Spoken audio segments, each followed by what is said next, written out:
atrodytų ta sloga ne liga, tačiau jeigu ta sloga yra užsitęsusi, tai vėlgi suaugusių žmonių grupėje iš karto kenčia ta miego kokybė.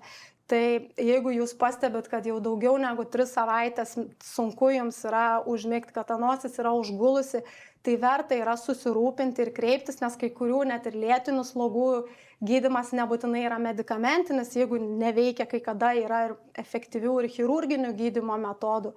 O kalbant apie vaikų tokius nosies dažnus užgulimus, tai vėlgi vaikai kai kada turi tokių problemų kaip dėmesio sutrikimus ir netgi yra pastebėta sąsaja tarp mokymosi rezultatų, dėmesio išlaikymo ir nosies užgulimo. Čia jau konkrečiai buvo darytas tyrimas apie alerginius rinitus, kurie gal daugiau tuo šiltuoju metų laiku būnam pasireiškia.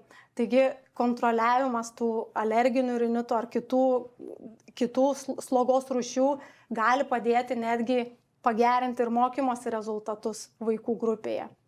monodaktaras.lt